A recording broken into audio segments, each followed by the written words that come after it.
Memory. ठीक है, आज हम लोग जानेंगे जो मेमोरी से किस तरह के प्रश्न एग्जाम के दृष्टिकोण से बनते हैं और उन सारे प्रश्नों को हम लोग समझेंगे। ठीक है, काफ़ी महत्वपूर्ण है ये टॉपिक जो है हमारा मेमोरी। चाहे आप कंप्यूटर पर आधारित कोई सा भी एग्जाम दे, इससे कुछ न कुछ प्रश्न आप लोग के एग्जाम में पूछे ही जाएंगे। ठीक है, इसलिए काफ़ी महत्वपूर्ण है यह टॉपिक। चलिए, मेमोरी में हमारा जो सबसे पहला टॉपिक है वह है मेमोरी ही। ठीक है, चलिए मेमोरी समझते हैं। जो मेमोरी होता क्या है, तो कंप्यूटर में मेमोरी का प्रयोग डाटा, प्रोग्राम और अनुदेशों को अस्थायी या अस्थायी तौर पर संग्रहित करने के लिए किया जाता है, ताकि प्रोसेसिंग के दौरान या बाद में किसी समय आवश्यकता अनुसार उनका उपयोग किया जा सके। मेमोरी का प्रयोग प्रोसेसिंग के बाद प्राप्त परिणामों को संग्रहित करने के लिए भी किया जाता है। इस तरह मेमोरी कंप्यूटर का एक आवश्यक अंग है। कंप्यूटर में सूचना तथा अनुदेशों को डिजिटल डाटा के रूप में स्टोर किया जाता है। ठीक है, चलिए मेमोरी का वर्गीकरण देखते हैं हम लोग, क्लासिफिकेशन ऑफ मेमोरी। ठीक है, तो मेमोरी जो है वह हमारा दो तरह का होता है। पहला होता है प्राथमिक या मुख्य मेमोरी, ठीक है, जिसको हम लोग प्राइमरी या मेन मेमोरी भी कहते हैं। और दूसरा हमारा हो जाता है सेकेंडरी या ऑक्सिलरी मेमोरी, जिसको हम लोग द्वितीयक या सहायक मेमोरी भी कहते हैं। ठीक है, अब हमारा प्राथमिक मेमोरी जो है या मुख्य मेमोरी, वह तीन तरह का होता है। पहला होता है अस्थायी मेमोरी, जिसे हम लोग नॉन वोलेटाइल कहते हैं। दूसरा होता है हमारा कैश मेमोरी, और तीसरा होता है हमारा अस्थायी मेमोरी, जिसको हम लोग वोलेटाइल मेमोरी कहते हैं। ठीक है, हमारा अस्थायी मेमोरी जो है, ठीक है, नॉन वोलेटाइल मेमोरी, वह भी तीन चार तरह का होता है। ठीक है, पहला हमारा है उसमें रैम, दूसरा है पी रोम, तीसरा है ई प्रोम, और चौथा है हमारा ई प्रोम। ठीक है, ये सभी अस्थायी मेमोरी है। और अस्थायी मेमोरी में हमारा सिर्फ रैम आता है। ठीक है, और अस्थायी मेमोरी में रोम रहता है। कन्फ्यूजन इसमें बहुत ज़्यादा होने की संभावना रहती है बच्चों को, इसलिए आप लोग अच्छे से समझेंगे। जो अस्थायी में हमारा रैम रोम रहता है और अस्थायी में हमारा रैम रहता है। ठीक है, अब रैम में भी हमारा दो तरह का होता है, एक होता है डायनामिक रैम और दूसरा होता है स्टैटिक रैम। ठीक है, और द्वितीय के या सहायक मेमोरी भी हमारा जो होता है वह दो तरह का होता है। पहला होता है क्रमानुसार मेमोरी, जिसको हम लोग सीक्वेंशियल एक्सेस बोलते हैं, और दूसरा होता है डायरेक्ट एक्सेस मेमोरी। ठीक है, क्रमानुसार मेमोरी जैसे हमारा मैग्नेटिक टेप जो होता है वह क्रमानुसार मेमोरी ही रहता है। डायरेक्ट मेमोरी के बारे में समझते हैं हम लोग।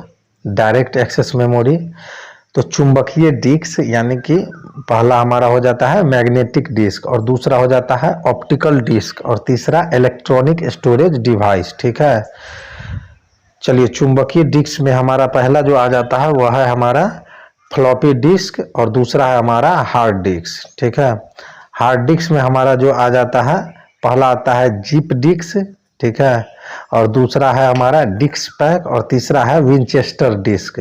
ठीक है, ऑप्टिकल डिस्क में जो है हमारा वो पहला आ जाता है ब्लू रे डिस्क, दूसरा आ जाता है सीडी रोम, और तीसरा आ जाता है सीडीआर। ठीक है, और चौथा हमारा आ जाता है डीवीडीआर, सीडीआर और डब्लू। ठीक है, और पांचवा हमारा डीवीडी आ जाता है। ठीक है, इलेक्ट्रॉनिक स्टोरेज डिवाइस में हमारा पहला आ जाता है फ्लैश मेमोरी, ठीक है, जिसको हम लोग पेन ड्राइव भी बोलते हैं, और दूसरा हमारा मेमोरी कार्ड रहता है, जिसको हम लोग चिप भी बोलते हैं। ठीक है, चलिए आगे बढ़ते हैं, देखते हैं हम लोग प्राथमिक या मुख्य मेमोरी, जिसको हम लोग प्राइमरी और मेन मेमोरी कहते हैं। चलिए उसे समझते हैं। तो वह मेमोरी यूनिट जो सीधे सेंट्रल प्रोसेसिंग यूनिट से संपर्क रखता है तथा हर समय कंप्यूटर से जुड़ा रहता है, प्राथमिक या मुख्य मेमोरी कहलाता है। ठीक है, प्राथमिक मेमोरी अनेक छोटे छोटे भागों में बटी होती है, जिन्हें लोकेशन या सेल कहते हैं। ठीक है, प्रत्येक लोकेशन में एक निश्चित बिट, जिसे वर्ड लेंथ कहते हैं, स्टोर की जा सकती है। कंप्यूटर में वर्ड लेंथ 8, 16, 32 या 64 बिट की हो सकती है। प्राथमिक मेमोरी की गति तीव्र होती है पर उसकी स्टोरेज क्षमता सीमित तथा कीमत अधिक होता है। प्राथमिक मेमोरी सामान्यतः अस्थायी मेमोरी होता है। ठीक है।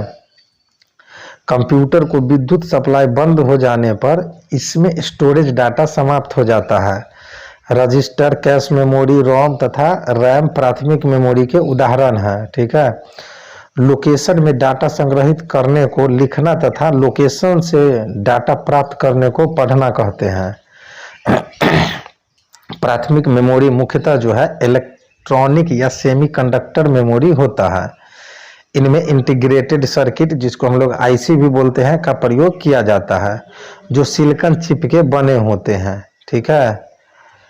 हमारा आईसी जो है वह किसका बना होता है? सिलिकॉन चिप का। इस तरह के प्रश्न एग्जाम में पूछे जाते हैं। जो हमारा आईसी किस चीज़ का बना होता है? तो वह होता है सिलिकॉन चिप से बना होता है। ठीक है। इसके आप विकास का श्रेय जो है JS किल्बी को जाता है। सिलिकॉन चिप मुख्यतः गैलियम आर्सेनिक के बने होते हैं। ठीक है। चलिए, द्वितीय या सहायक मेमोरी के बारे में हम लोग समझते हैं, जिसको हम लोग सेकेंडरी और ऑक्सिलरी मेमोरी भी बोलते हैं। तो द्वितीय मेमोरी में डाटा और सूचनाओं को बड़ी मात्रा में संग्रहित करने के लिए प्रयोग किया जाता है। यह साधारणतः कंप्यूटर सिस्टम के बाहर स्थित होता है। इसे अस्थायी मेमोरी, जिसको हम लोग परमानेंट मेमोरी भी कहते हैं। इसकी स्टोरेज क्षमता लगभग असीमित होती है, परंतु डाटा ट्रांसफर की गति धीमी होती है। इसका प्रयोग मुख्यतः बैकअप डाटा को स्टोर करने के लिए किया जाता है। ठीक है। सहायक मेमोरी एक अस्थायी मेमोरी है जिसमें विद्युत सप्लाई बंद हो जाने पर भी डाटा बना रहता है। कंप्यूटर में डाटा को सेव करने पर वह सहायक मेमोरी में ही स्टोर होता है। यह डाटा व सॉफ्टवेयर स्टोरेज का एक सस्ता व लोकप्रिय माध्यम है। इसकी स्टोरेज क्षमता बहुत अधिक होती है।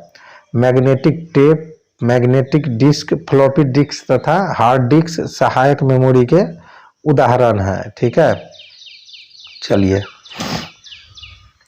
क्या आप लोग जानते हैं कि मेमोरी में वर्ड लेंथ जितने अधिक बिट का होगा, कंप्यूटर में डाटा स्थानांतरण की गति उतनी ही अधिक होगी। अतः किसी मशीन में वर्ड लेंथ बड़ा कर देने पर उसकी गति बढ़ जाती है। वर्ड लेंथ की तुलना सड़क से की जा सकती है। सड़क जितनी चौड़ी होगी, गति उतनी ही अधिक होगी। ठीक है। तो ये तो हम लोगों ने वर्ड लेंथ के बारे में जाना। हमारा अगला जो टॉपिक है वह है अस्थाई या अस्थाई मेमोरी, यानी कि नॉन वोलाटाइल और वोलाटाइल मेमोरी। तो वह मेमोरी यूनिट जिसमें विद्युत सप्लाई बंद हो जाने पर भी डाटा बना रहता है, स्थिर या अस्थाई मेमोरी कहलाता है। दूसरी तरफ जिस मेमोरी यूनिट में विद्युत सप्लाई बंद हो जाने पर संग्रहित डाटा नष्ट हो जाता है, अस्थिर या अस्थाई मेमोरी कहलाता है। सामान्यतः प्राथमिक मेमोरी अस्थाई होता है, जबकि सहायक मेमोरी अस्थाई मेमोरी होता है। रोम इसका अपवाद है, जो एक अस्थाई प्राथमिक मेमोरी है। ठीक है।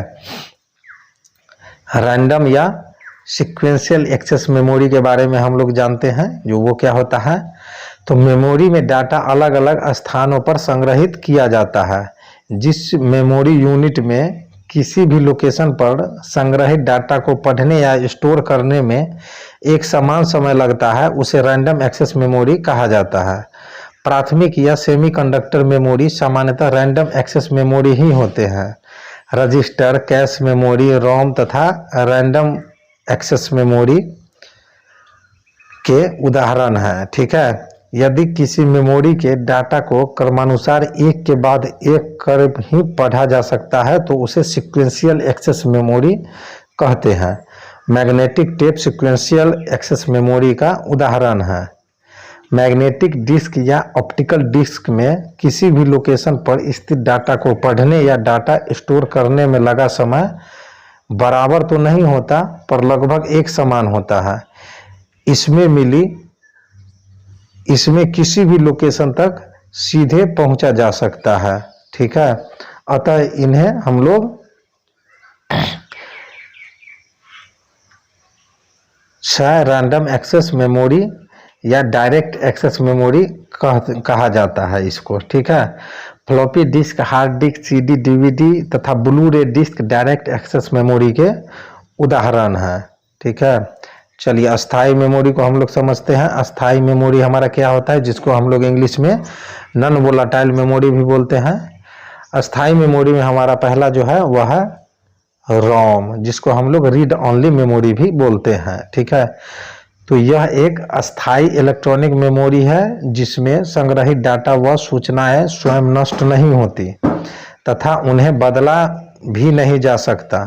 रोम में सूचनाएं निर्माण के समय ही भर दी जाती है तथा कंप्यूटर इन्हें केवल पढ़ सकता है, इनमें परिवर्तन नहीं कर सकता, इसलिए इसे रीड ओनली मेमोरी कहते हैं।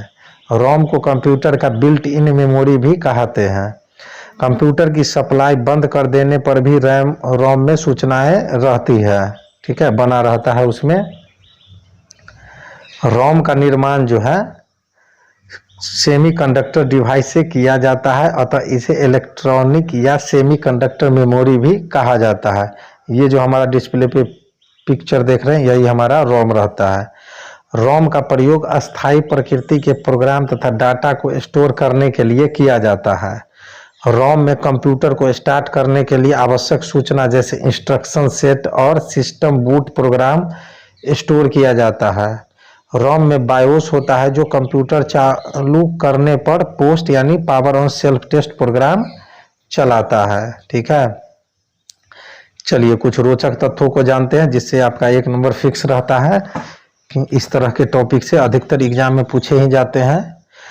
तो रोम में प्रोग्राम या डाटा को फ्यूज लिंक के जरिए डाला जाता है। ठीक है, एक बार डाटा भर देने पर फ्यूज लिंक को जला दिया जाता है ताकि डाटा को बदला न जा सके। इस कारण रोम में डाटा डालने को जलाना यानी कि बर्निंग इन द डाटा कहते हैं। ठीक है, तो बर्निंग इन द डाटा हम लोग किसको कहते हैं, रैम और रोम में से रोम को। ठीक है, चलिए आगे बढ़ते हैं पी रोम के तरफ, जिसको हम लोग प्रोग्रामेबल रीड ओनली मेमोरी बोलते हैं। तो पी रोम जो है वह एक विशेष प्रकार का रोम है। ठीक है, जिसमें एक विशेष प्रक्रिया द्वारा उपयोगकर्ता के अनुकूल डाटा को प्रोग्राम किया जा सकता है। प्रोम में हजारों डायोड होते हैं जिन्हें उच्च वोल्टेज से फ्यूज कर वांछित सूचना रिकॉर्ड की जाती है। एक बार प्रोग्राम कर दिए जाने के बाद यह सामान्य रोम की तरह व्यवहार करता है। ठीक है, चलिए ई प्रोम के बारे में जानते हैं, वो क्या होता है।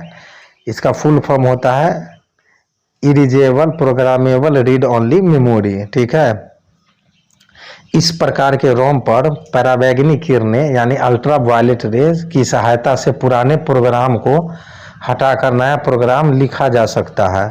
इसके लिए ई प्रोम को सर्किट से निकालना पड़ता है। इसे अल्ट्रा वायलेट ई प्रोम यानी अल्ट्रा वायलेट ई प्रोम भी कहते हैं। ठीक है, चलिए आगे बढ़ते हैं। ई प्रोम के बारे में समझते हैं जो वो क्या होता है।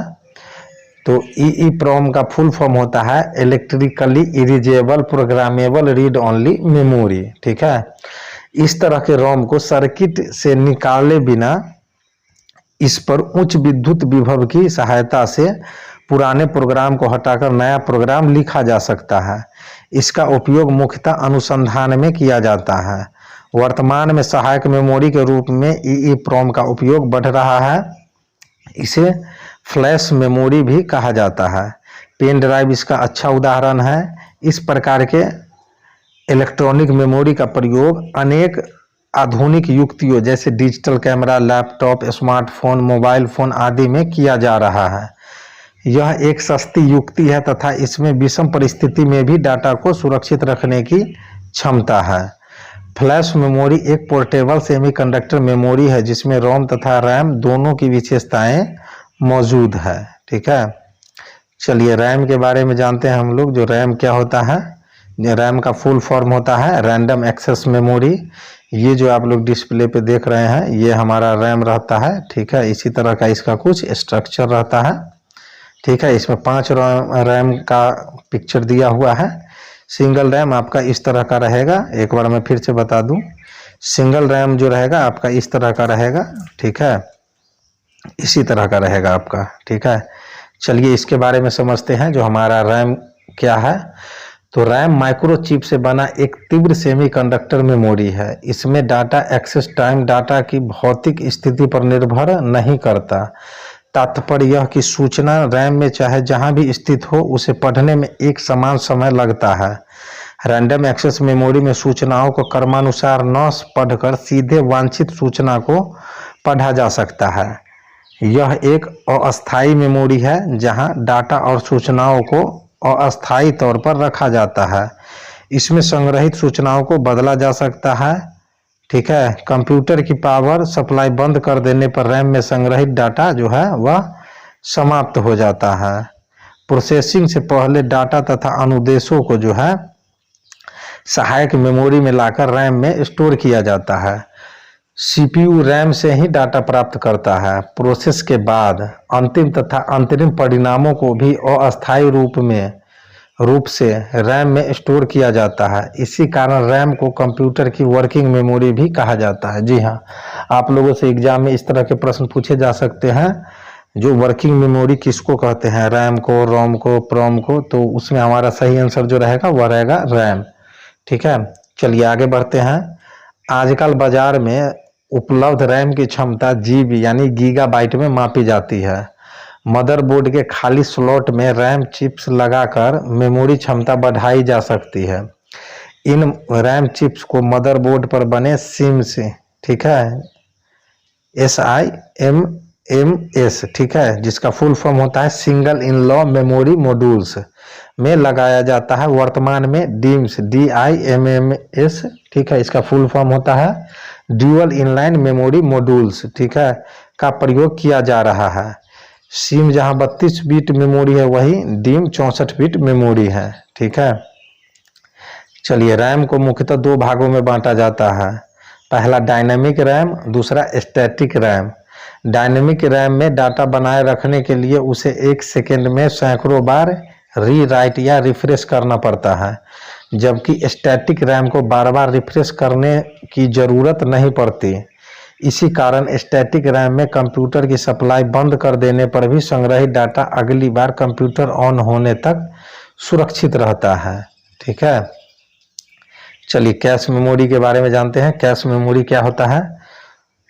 तो मेमोरी से, ठीक है, डाटा प्राप्त करने की गति सीपीयू के डाटा प्रोसेस करने की गति से काफ़ी धीमी होती है।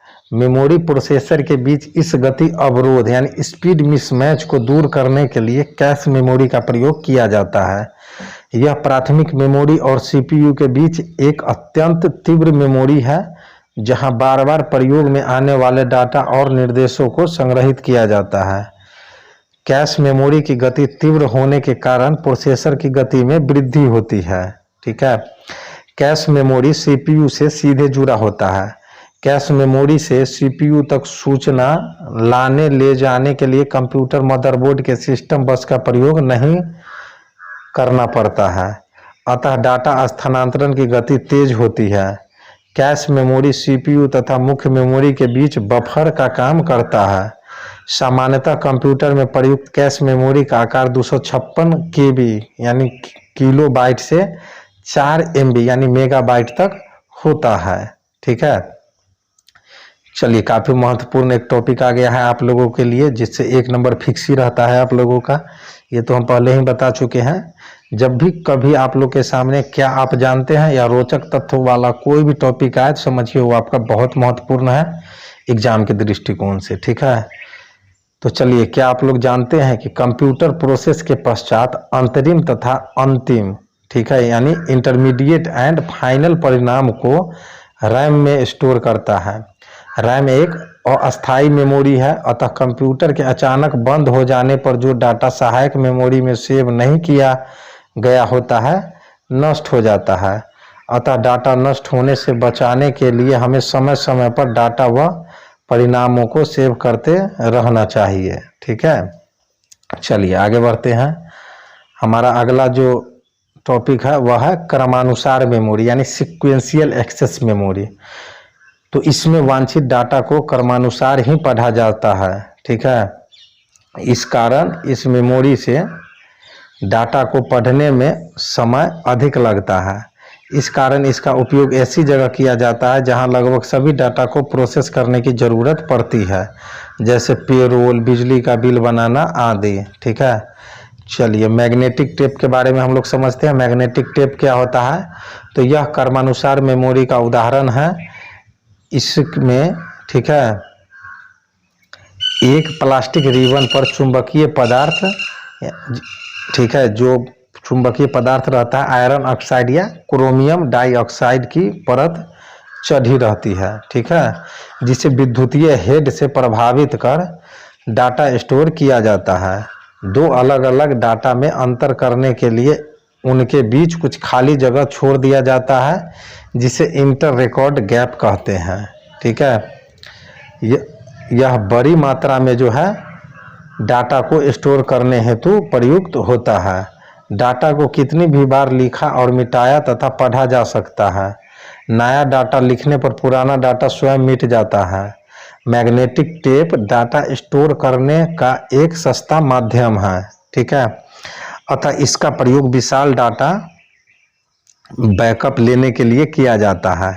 डाटा बैकअप में उपलब्ध डाटा की एक कॉपी बनाकर सुरक्षित रखा जाता है, ताकि किसी कारण मुख्य डाटा के नष्ट होने पर बैकअप डाटा का उपयोग किया जा सके।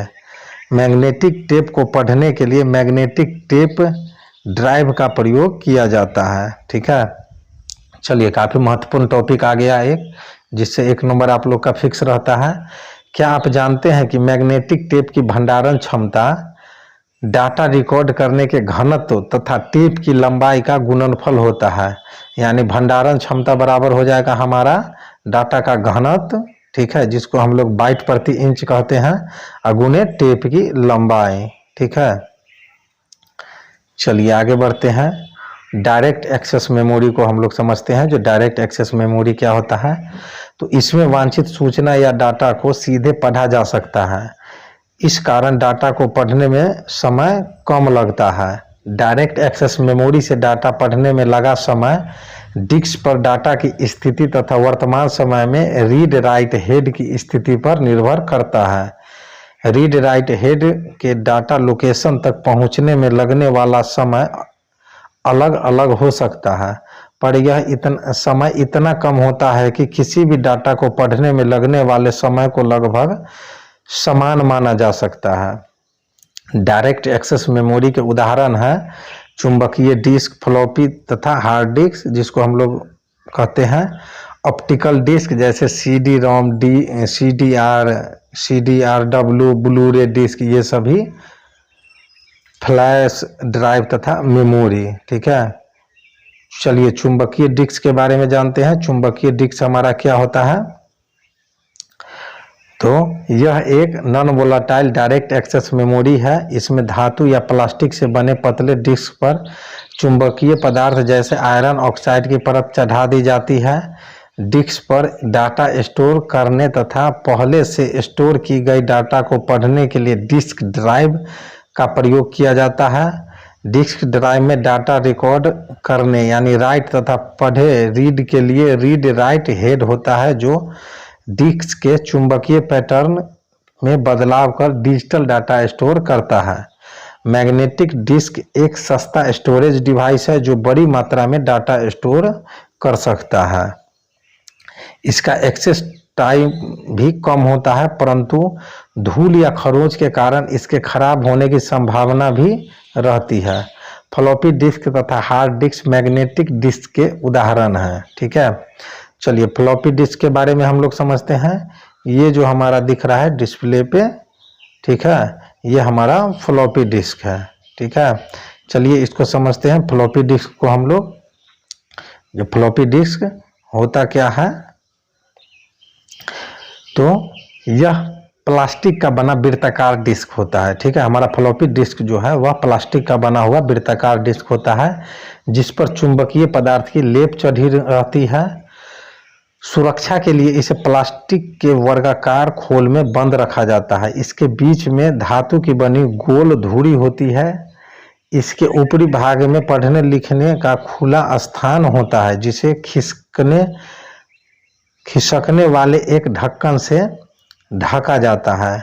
इसके निचले कोने पर एक सुरक्षा छिद्र यानी राइट प्रोटेक्ट नोट होता है, जिसे बंद कर देने पर फ्लॉपी के डाटा में परिवर्तन नहीं किया जा सकता। ठीक है। फ्लॉपी कुछ वृत्ताकार पथों में बंटा होता है जिसे ट्रैक कहते हैं। ट्रैक पुनः सेक्टर में बांटा जाता है। फ्लॉपी पर डाटा इसी सेक्टर में लिखा जाता है। प्रत्येक सेक्टर की स्टोरेज क्षमता जो है वो 512 बाइट होती है। ठीक है। चलिए कुछ रोचक तथ्यों को हम लोग जानते हैं। तो फ्लॉपी डिस्क का यह नाम उसके लोचदार यानी फ्लेक्सिबल प्लास्टिक प्लेट से बने होने के कारण पड़ा है। जी हाँ, ये जो हमारा फ्लॉपी डिस्क है यह लोचदार होता है यानी कि फ्लेक्सिबल होता है थोड़ा, इसलिए इसको फ्लॉपी डिस्क कहा जाता है। चलिए हार्ड डिस्क के बारे में समझते हैं। ये जो हमारा डिस्प्ले पे दिख रहा है यही हमारा हार्ड डिस्क होता है। ऊपर से काफ़ी सख्त होता है। ठीक है। और यह किस चीज़ का बना होता है आप लोग हमें कमेंट करके बताएं जल्दी। चलिए आगे हम लोग बताते हैं आपको जो हार्ड डिस्क होता क्या है। ठीक है। चलिए, तो हार्ड डिस्क मैग्नेटिक डिस्क का एक प्रकार है। यह एक अस्थायी यानी नॉन वोलेटाइल डायरेक्ट एक्सेस तथा सहायक मेमोरी है। इसकी भंडारण क्षमता अधिक तथा स्टोर करने और पढ़ने की गति तेज होती है। किसी कंप्यूटर का ऑपरेटिंग सिस्टम सॉफ्टवेयर तथा विभिन्न एप्लीकेशन सॉफ्टवेयर हार्ड डिस्क में ही स्टोर किए जाते हैं। हार्ड डिस्क में एल्युमिनियम धातु का बना एक पतला डिस्क होता है जिस पर चुंबकीय पदार्थ जैसे आयरन ऑक्साइड का लेप चढ़ा रहता है। धातु से बने होने के कारण जो है यह लोचदार नहीं होता, अतः इसे हार्ड डिस्क का नाम दिया जाता है। ठीक है। डिस्क के एक या दोनों सतहों को डाटा स्टोरेज के लिए प्रयोग किया जा सकता है। डाटा रिकॉर्ड यानी राइट या पढ़ने रीड के लिए प्रत्येक सतह पर अलग अलग रीड राइट हेड होता है। जिस डिस्क के दोनों सतहों पर डाटा स्टोर किया जाता है उसे डबल साइडेड डिस्क कहा जाता है। हार्ड डिस्क में जो है डाटा को इलेक्ट्रोमैग्नेटिक फील्ड के द्वारा लिखा व पढ़ा जाता है। हार्ड डिस्क के रीड राइट हेड का डिस्क की सतह से भौतिक संपर्क नहीं होता, परंतु डिस्क और हेड के बीच का गैप इतना कम 3 नैनोमीटर तक होता है कि धूल का छोटा कण भी उसमें फंस सकता है, जिससे डाटा पढ़ना संभव नहीं होता है। इसे हार्ड डिस्क क्रैश करना कहा जाता है। जी हाँ, हार्ड डिस्क को हमेशा धूल कणों से गर्दा से बचाना रहता है, नहीं तो वो खराब हो जाता है। मैग्नेटिक डिस्क की सतह को उसके संकेंद्रित वृत्तों में बांटा जाता है जिसे ट्रैक कहते हैं। इन ट्रैक्स को पुनः सेक्टर में बांटा जाता है। सेक्टर डाटा स्टोर करने की सबसे छोटी इकाई है। एक सेक्टर की स्टोरेज क्षमता 512 बाइट होती है। मैग्नेटिक डिस्क पैक की कुल स्टोरेज क्षमता गीगाबाइट में होती है, जीबी में। ठीक है। मैग्नेटिक डिस्क पर डाटा लिखने से पहले प्रत्येक ट्रैक तथा सेक्टर को एक विशेष एड्रेस दिया जाता है। इस्तेमाल से पूर्व प्रत्येक डिस्क को डाटा भंडारण के लिए व्यवस्थित किया जाता है जिसे डिस्क फॉर्मेटिंग कहते हैं। डिस्क फॉर्मेटिंग द्वारा मेमोरी डिस्क पर सेक्टर व ट्रैक के लोकेशन के बारे में टेबल बना लिया जाता है जिसे फाइल एलोकेशन टेबल, जिसको हम लोग शॉर्ट में FAT भी कहते हैं। इससे भविष्य में डाटा प्राप्त करने में कम समय लगता है। ठीक है। चलिए विंचेस्टर डिस्क के बारे में हम लोग जानते हैं। जो विंचेस्टर डिस्क क्या होता है, तो हार्ड डिस्क को डिस्क पैक के आधार पर जिप डिस्क, डिस्क पैक तथा विंचेस्टर डिस्क में बांटा जाता है। ठीक है। विंचेस्टर डिस्क में 2 या अधिक हार्ड डिस्क प्लेटर को एक केंद्रीय सॉफ्ट के सहारे एक के ऊपर एक स्थापित किया जाता है। इस डिस्क को उसके एक्सेस पर घुमाने के लिए मोटर लगा रहता है। हार्ड डिस्क के प्रत्येक सतह के लिए एक अलग रीड राइट हेड होता है। रीड राइट हेड आगे पीछे होकर प्रत्येक ट्रैक तक जा सकता है, जबकि डिस्क को गोलाकार घुमाकर किसी ट्रैक के वांछित सेक्टर को रीड राइट हेड के नीचे लाया जाता है। इस डिस्क पैक को डिस्क ड्राइव के साथ सील कर दिया जाता है। ठीक है। चलिए, विंचेस्टर डिस्क को सील बंद डिब्बे में पैक कर देने का क्या कारण होता है उसे हम लोग समझते हैं। ठीक है, तो डिस्क के धूल, ठीक है, खरोच या नमी के कारण खराब होने की संभावना नहीं रहती, इसलिए इसको पैक कर दिया जाता है। इसके सबसे ऊपरी तथा सबसे निचली सतह को भी डाटा स्टोर करने के लिए प्रयोग किया जा सकता है। पैक होने के कारण डिस्क की स्टोरेज क्षमता सीमित यानी कि लिमिट हो जाती है। ड्राइव या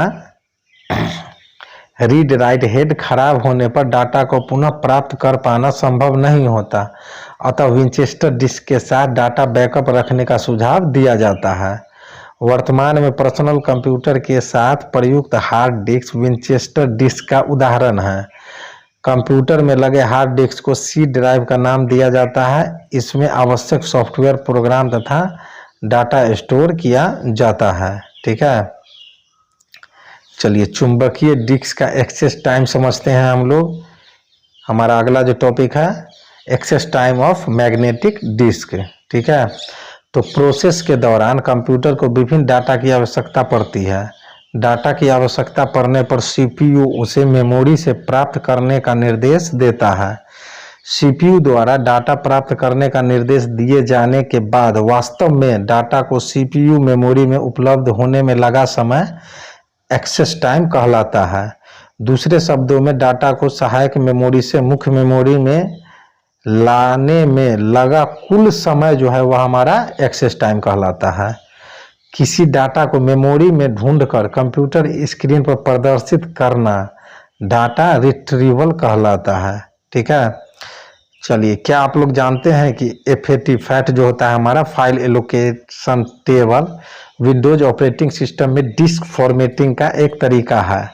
हाल में विंडोज ऑपरेटिंग सिस्टम जैसे विंडोज XP तथा विंडोज 2000 में NTFS new technology file system का प्रयोग किया जा रहा है। चलिए प्रकाशीय या ऑप्टिकल डिस्क के बारे में हम लोग समझते हैं। जो प्रकाशीय या ऑप्टिकल डिस्क क्या होता है, तो प्रकाशीय ऑप्टिकल डिस्क हमारा सेम इसी तरह का होता है। ठीक है, चलिए इसको समझते हैं। ऑप्टिकल डिस्क पॉलीकार्बोनेट, ठीक है, पॉलीकार्बोनेट प्लास्टिक से बना गोल डिस्क है जिसकी एक सतह को प्रकाश परावर्तित करने के लिए एल्युमिनियम की पतली परत चढ़ाकर चमकदार बनाया जाता है। ऑप्टिकल डिस्क पर डाटा लिखने या पढ़ने के लिए लेजर बीम का प्रयोग होता है, अतः इसे लेजर डिस्क भी कहते हैं। ऑप्टिकल डिस्क में ट्रैक संकेंद्रित वृत्तों में न होकर बाहर से अंदर की ओर एक सर्पिला, ठीक है, आकार में होता है।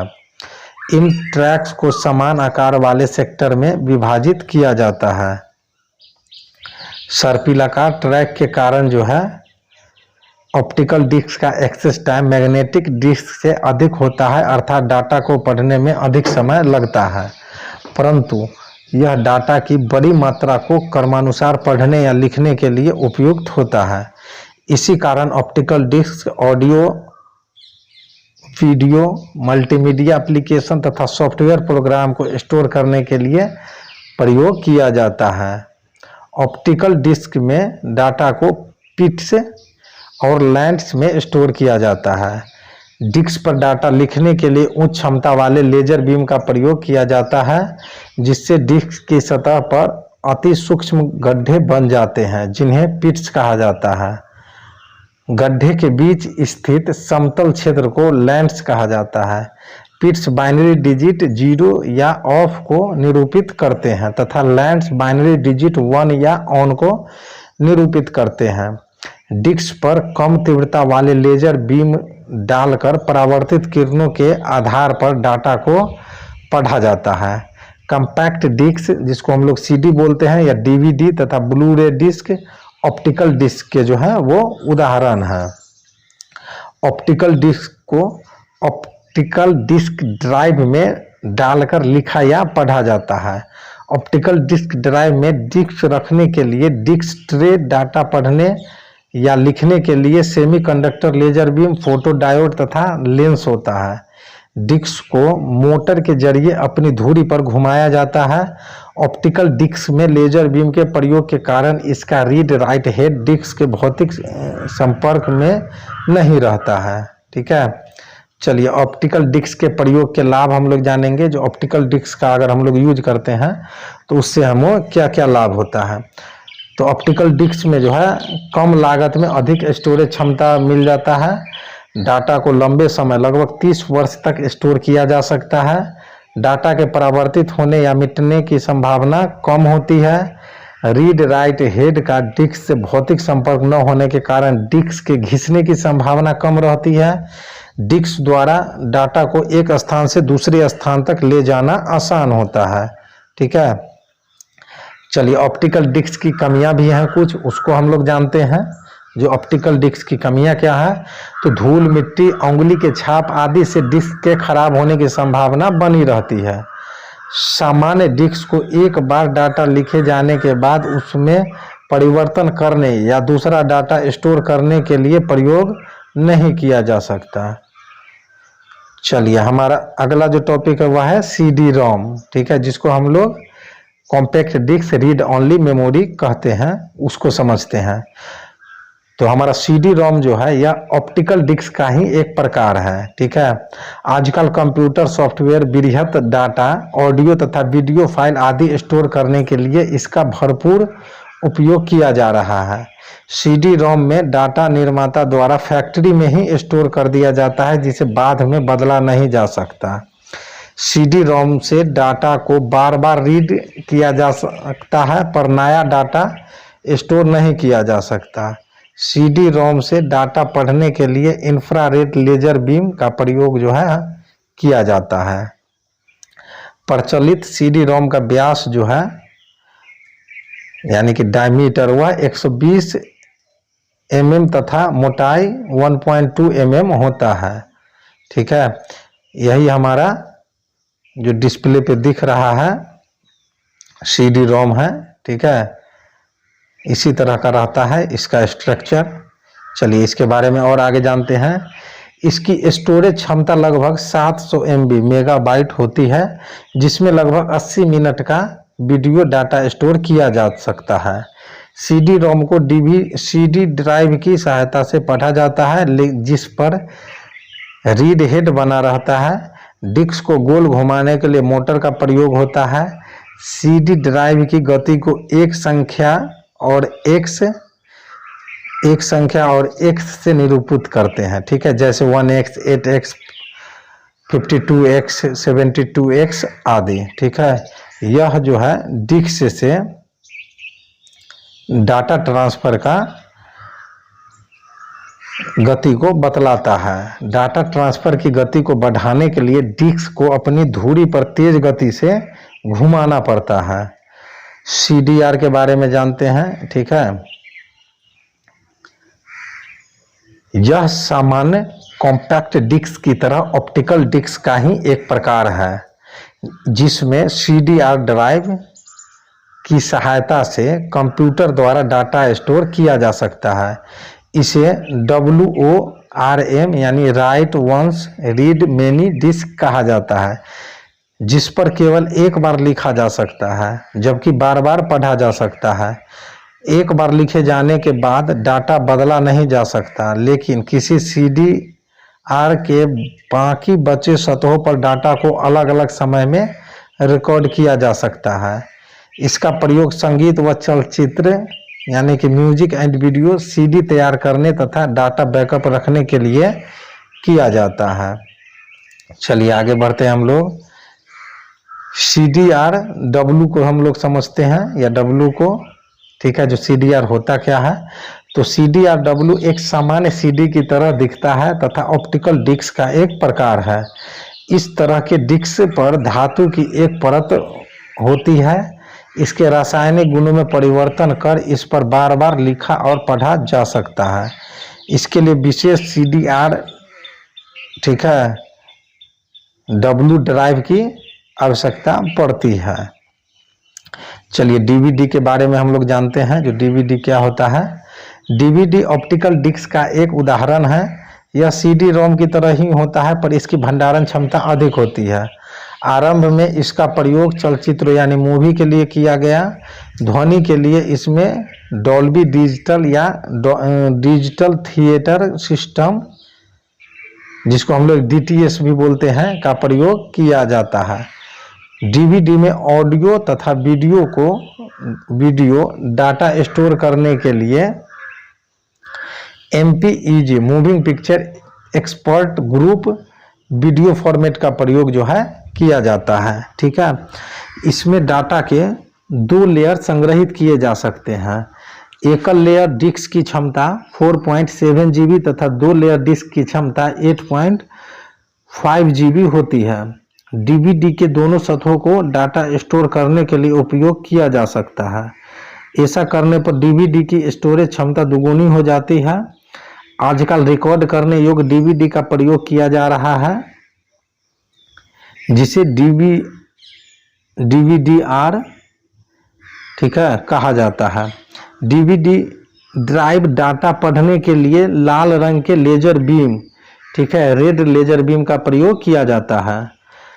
आजकल HD DVD यानी हाई डेफिनेशन DVD का जो है प्रयोग किया जा रहा है, जिसकी स्टोरेज क्षमता सामान्य DVD से 3-4 गुना अधिक होता है। ठीक है, चलिए आप लोग का 1 नंबर फिक्स वाला क्वेश्चन आ गया। क्या आप जानते हैं कि ऑप्टिकल डिस्क में डिस्क और रीड राइट हेड के बीच भौतिक संपर्क न होने के कारण इसके घिसने और खराब होने की संभावना नहीं रहती। इसमें डाटा 30 वर्षों तक सुरक्षित रह सकता है, पर धूल मिट्टी और खरोच से डाटा खराब होने का डर बना रहता है। ठीक है, चलिए ब्लू रे डिस्क को हम लोग समझते हैं। जो ब्लू रे डिस्क क्या होता है, तो यह ऑप्टिकल डिस्क का एक प्रकार है जो उच्च स्टोरेज क्षमता के कारण मल्टीमीडिया भंडारण में लोकप्रिय हो रहा है। इसको पढ़ने व लिखने के लिए ब्लू वायलेट लेजर किरणों का प्रयोग किया जाता है। इसकी भंडारण क्षमता जो है 25 GB यानी 1 लेयर या 50 GB 2 लेयर हो सकती है। धूल व खरोच से इसके खराब होने का डर भी कम रहता है। ब्लू रे डिस्क का आकार सामान्य CD या DVD की तरह ही होता है। ब्लू रे डिस्क हाई डेफिनेशन वीडियो का समर्थन करता है। चलिए 1 नंबर और आप लोग का फिक्स हो गया। रोचक तथ्य के बारे में जानते हैं। क्या है रोचक तथ्य, तो 50 GB यानी 50 गीगाबाइट डिजिटल डाटा में 9 घंटे का हाई डेफिनेशन वीडियो या 23 घंटे का स्टैंडर्ड डेफिनेशन वीडियो स्टोर कर सकते हैं। ठीक है, चलिए आगे बढ़ते हैं। पेन ड्राइव के बारे में हम लोग समझते हैं। पेन ड्राइव क्या होता है दोस्तों, ये जो हमारा डिस्प्ले पे दिख रहा है ये सभी हमारे पेन ड्राइव हैं। अलग अलग डिजाइनों में आते हैं। ठीक है, सभी कंपनियों का अपना पेन ड्राइव रहता है, उसका डिजाइन अलग तरह की से रखा जाता है। चलिए इसको समझते हैं। पेन ड्राइव क्या होता है, किस तरह से काम करता है। तो इसे फ्लैश ड्राइव भी कहा जाता है। जी हाँ, पेन ड्राइव को हम लोग फ्लैश ड्राइव भी कहते हैं। यह पेन के आकार का इलेक्ट्रॉनिक मेमोरी है, जिसे लगाओ और खेलो प्लग एंड प्ले डिवाइस की तरह USB port universal serial bus port में लगाकर डाटा संग्रहित, परिवर्तित या पढ़ा जा सकता है। वास्तव में यह EEPROM का एक रूप है। यह अस्थायी यानी नॉन वोलेटाइल प्रकार का द्वितीयक मेमोरी का एक उदाहरण है, जिसे कंप्यूटर से हटा लेने पर भी डाटा बना रहता है। USB फ्लैश ड्राइव आकार में इतना छोटा होता है कि इसे आसानी से जेब में रखकर एक स्थान से दूसरे स्थान तक ले जाया जाता है। इसी कारण इसे पेन ड्राइव कहते हैं। इसमें पुराने डाटा को मिटाकर नया डाटा जो है बार बार स्टोर किया जा सकता है। यह इलेक्ट्रॉनिक मेमोरी है, अतः इसमें कोई गतिमान पुर्जा नहीं होता, जिससे इसके घिसने और टूटने का खतरा नहीं रहता तथा यह झटके से भी सुरक्षित रहता है। मैग्नेटिक डिस्क की तरह पेन ड्राइव पर चुंबकीय क्षेत्र का कोई प्रभाव नहीं होता। इसे धूल और खरोच से खराब होने का कोई जो है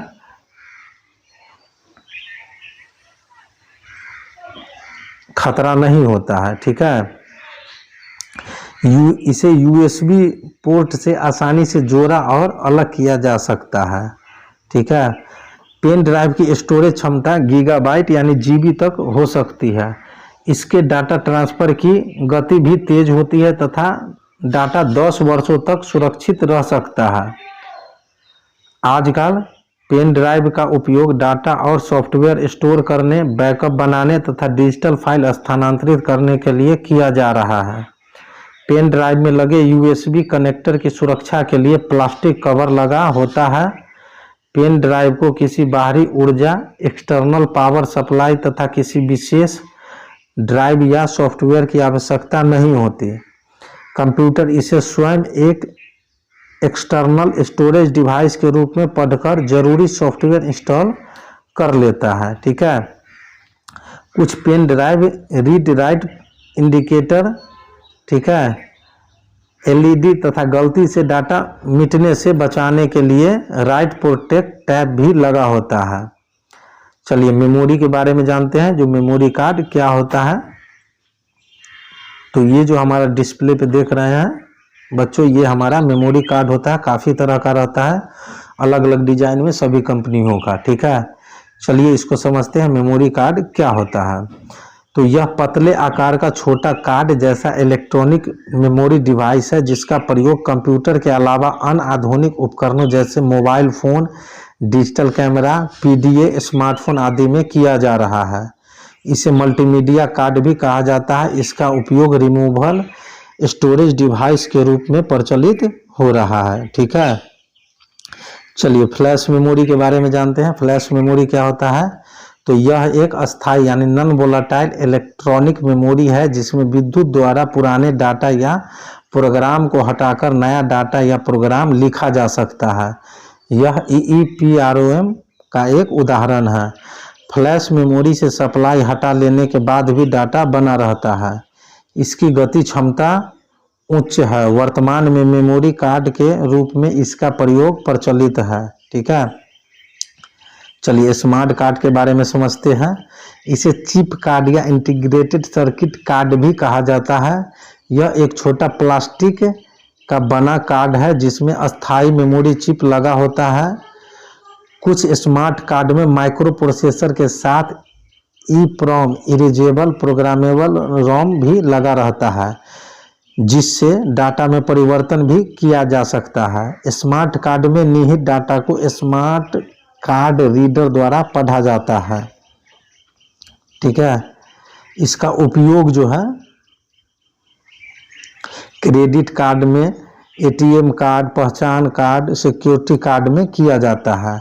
वर्चुअल मेमोरी के बारे में समझते हैं। वर्चुअल मेमोरी क्या होता है, तो यह मेमोरी प्रबंधन की एक व्यवस्था है जिसमें बड़े सॉफ्टवेयर प्रोग्राम को मुख्य या प्राथमिक मेमोरी में अंशतः डालकर क्रियान्वित किया जाता है।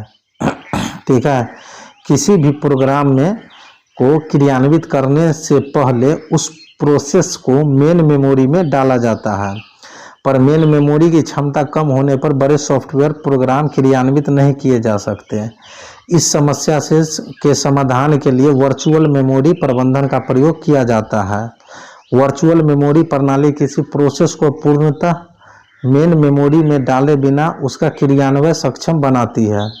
इसमें केवल उसी प्रोसेस को मेन मेमोरी में डाला जाता है जो प्रोग्राम के क्रियान्वयन के लिए आवश्यक है।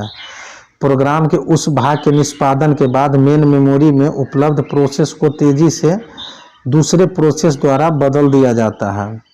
ऑपरेटिंग सिस्टम मेमोरी को इस प्रकार प्रबंधित करता है, ठीक है, ताकि उपयोगकर्ता को बड़ी व तीव्र मेमोरी का आभास हो।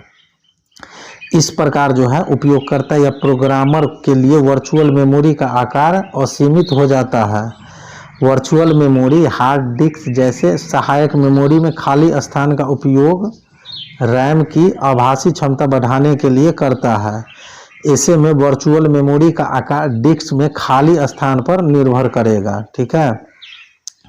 चलिए वर्चुअल मेमोरी का लाभ हम लोग देखते हैं। तो मेन मेमोरी का आकार कम होने पर भी बड़े, ठीक है, मेन मेमोरी का आकार जो है कम होने पर भी किसी बड़े प्रोग्राम का क्रियान्वयन संभव हो पाता है। प्रोग्रामर को प्रोसेस तैयार करते समय उपलब्ध मेमोरी क्षमता पर ध्यान नहीं देना होता। इससे सीपीयू की उपयोगिता तथा थ्रूपुट बढ़ती है। ठीक है, अब आप लोग बोलेंगे थ्रूपुट क्या है, तो उसको हम लोग समझेंगे आगे। ठीक है, चलिए वर्चुअल मेमोरी के दोष को समझते हैं। ऑपरेटिंग सिस्टम द्वारा बेहतर मेमोरी प्रबंधन की जरूरत पड़ती है। कभी कभी प्रोग्राम के निष्पादन के समय भी अधिक समय लगता है। ठीक है, चलिए आप लोग का 1 नंबर फिक्स वाला प्रश्न आ गया। क्या आप जानते हैं कि क्लिप फ्लॉप, ठीक है, फ्लिप फ्लॉप इलेक्ट्रॉनिक परिपथ से बना एक बाई स्टेबल मल्टी वाइब्रेटर है जो डाटा भंडारण की सबसे छोटी इकाई के रूप में कार्य करता है। यह एक बिट यानी 0 या 1 को अस्थायी रूप से भंडारित करता है। ठीक है, चलिए प्राथमिक व द्वितीय मेमोरी में हम लोग अंतर समझते हैं, जो different between primary memory and secondary memory. तो प्राइमरी मेमोरी का जो स्थान है वह कंप्यूटर के भीतर होता है और द्वितीय मेमोरी का जो स्थान है हमारा सहायक मेमोरी का, वह कंप्यूटर के बाहर होता है। प्राथमिक मेमोरी अस्थायी मेमोरी होता है यानी वोलाटाइल मेमोरी होता है, और हमारा द्वितीयक मेमोरी जो है वह अस्थायी यानी नॉन वोलाटाइल मेमोरी होता है। प्राथमिक मेमोरी की क्षमता जो है वह सीमित रहती है, लेकिन द्वितीय मेमोरी की क्षमता जो है वह असीमित रहती है। प्राथमिक मेमोरी का जो गति है वह काफ़ी तेज होता है, लेकिन द्वितीयक मेमोरी का गति जो है काफ़ी धीमा रहता है। प्राथमिक मेमोरी का, ठीक है, एक्सेस टाइम जो है कम रहता है यानी नैनो सेकेंड रहता है, लेकिन द्वितीयक मेमोरी जो है हमारा उसका अधिक रहता है, मिली सेकेंड में रहता है। प्राथमिक मेमोरी का जो है प्रति बिट लागत जो है अधिक होता है, जबकि द्वितीयक मेमोरी का जो प्रति बिट लागत होता है वह कम रहता है। ठीक है, तो ये थे हमारे मेमोरी से काफ़ी बेहतरीन प्रश्न सब। चलिए आगे बढ़ते हैं, देखते हैं हमारा अगला जो टॉपिक है वह है विभिन्न प्रकार के मेमोरी का एक्सेस टाइम तथा स्टोरेज क्षमता। ठीक है, तो इसको आप लोग अच्छे से देख के समझ लेंगे, जो इसका स्टोरेज क्षमता क्या है और एक्सेस टाइम क्या है। जैसे रजिस्टर का एक्सेस टाइम 1 से 2 नैनो सेकेंड है और स्टोरेज क्षमता 200 बाइट है। ठीक है, कैश मेमोरी का 3 से 10 नैनो सेकेंड है और स्टोरेज क्षमता 32 KB से 4 MB तक होता है। इसी तरह से रैम का भी है, मैग्नेटिक डिस्क का भी है और ऑप्टिकल डिस्क का भी है। इसको आप लोग अच्छे से नोट कर लेंगे। चलिए आगे बढ़ते हैं। बृहत storage unit mass storage device क्या होता है उसको समझते हैं। कंप्यूटर के अनुप्रयोग में वृद्धि होने के कारण विशाल डाटा को लंबे समय तक सुरक्षित रखने की जरूरत उत्पन्न हुई है। इसके लिए कम लागत तथा असीमित क्षमता वाले बृहत स्टोरेज यूनिट का उपयोग किया जाता है। मास स्टोरेज डिवाइस के उदाहरण हैं डिस्क एरे और CD-ROM जुकबॉक्स। पहले डिस्क एरे को समझते हैं। यह उच्च क्षमता वाले हार्ड डिस्क प्लेटर का समूह, हार्ड डिस्क ड्राइव तथा निर्धारित सॉफ्टवेयर का सेट है, जिसे एक डिब्बे में सील बंद कर दिया जाता है। इसे किसी भी कंप्यूटर के USB पोर्ट से जोड़कर डाटा स्टोर किया जा सकता है। इसे रेड, ठीक है, भी कहा जाता है। रेड का फुल फॉर्म होता है radiant array of inexpensive disk. ठीक है, चलिए आगे बढ़ते हैं। CD-ROM जुकबॉक्स की तरफ हम लोग, जो क्या होता है यह, तो यह CD-ROM डिस्क, CD-ROM ड्राइव तथा निर्धारित सॉफ्टवेयर का सेट है, जिसे एक डब्बे में सील बंद कर दिया जाता है। एक जुकबॉक्स में सैकड़ों CD-ROM हो सकते हैं, जिससे इसकी स्टोरेज क्षमता बहुत अधिक हो जाती है। इसका प्रयोग लंबे समय तक डाटा सुरक्षित रखने यानी आर्काइव, ठीक है, के लिए किया जाता है। चलिए बफर के बारे में जानते हैं। बफर क्या होता है, काफ़ी महत्वपूर्ण टॉपिक है बफर। यह अस्थायी यानी वोलाटाइल मेमोरी का एक भाग है, जिसका उपयोग प्रोसेसिंग या इनपुट या आउटपुट डिवाइस को देने से पहले डाटा के अस्थायी भंडारण यानी टेम्परोरी स्टोरेज के लिए किया जाता है। दो उपकरणों के बीच डाटा स्थानांतरण की गति में अंतर रहने पर बफर का उपयोग किया जाता है। ऑडियो या वीडियो फाइल को चालू करने से पूर्व कुछ डाटा बफर में रख लिया जाता है ताकि इससे गति न हो, ठीक है, गतिरोध न हो। चलिए, बफर जो है, बफर व कैच की कार्य पद्धति व उद्देश्य एक ही है, पर कैच की तुलना में बफर का भंडारण अधिक अस्थायी यानी वेरी टेम्परोरी होता है, ठीक है। चलिए स्पूलिंग के बारे में समझते हैं। स्पूलिंग क्या होता है? तो किसी डॉक्यूमेंट को प्रिंट करने पर उसे पहले उच्च गति क्षमता वाले प्रिंट बफर में भेजा जाता है। इस कार्य को स्पूलिंग कहा जाता है। स्पूलिंग के बाद प्रिंटर बफर से डाटा लेकर प्रिंट करता है, ठीक है। चलिए कंप्यूटर मेमोरी का चयन के बारे में हम लोग समझते हैं। तो प्राइमरी या सेकेंडरी सेमीकंडक्टर मेमोरी जैसे रजिस्टर, कैश मेमोरी, रैम तथा रोम आदि तीव्र गति वाली मेमोरी है, परंतु इनकी स्टोरेज क्षमता कम तथा प्रति बिट लागत अधिक होती है। दूसरी तरफ सहायक मेमोरी जैसे magnetic tape, magnetic disk, floppy disk तथा हार्ड डिस्क और ऑप्टिकल डिस्क जैसे सीडी, डीवीडी, ब्लू रे डिस्क की स्टोरेज क्षमता बहुत अधिक होती है तथा प्रति बिट लागत भी कम होती है, परंतु इससे डाटा प्राप्त करने की गति जो है एक्सेस टाइम अपेक्षाकृत धीमी होता है। कंप्यूटर के लिए मेमोरी का चुनाव इस प्रकार किया जाता है कि कम खर्च में महत्तम उपयोगिता प्राप्त की जा सके तथा डाटा प्रोसेस की गति भी धीमी न पड़े, ठीक है।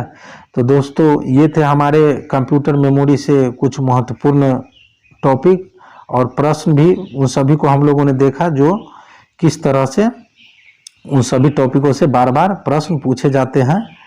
तो आप लोग एग्जाम में जाने से पहले इन सारे टॉपिकों को, इन सारे चैप्टरों को जितना भी अभी तक हमने बताया है अच्छे से तैयारी करके एग्जाम में जाए, ताकि आप लोग को वहाँ दिक्कत का सामना न करना पड़े और एग्जाम अच्छे से दे के आए, क्योंकि कंप्यूटर के जो भी प्रश्न है सारे प्रश्न इसी टॉपिक से आएंगे, इससे बाहर एक टॉपिक भी नहीं रहेगा, ठीक है। तो आप लोग अच्छे से तैयारी करके एग्जाम में जाएं। मिलते हैं हम लोग अपने अगले वीडियो में नए टॉपिक के साथ, नए चैप्टर के साथ, नए प्रश्नों के साथ। तब तक के लिए जय हिंद, जय भारत।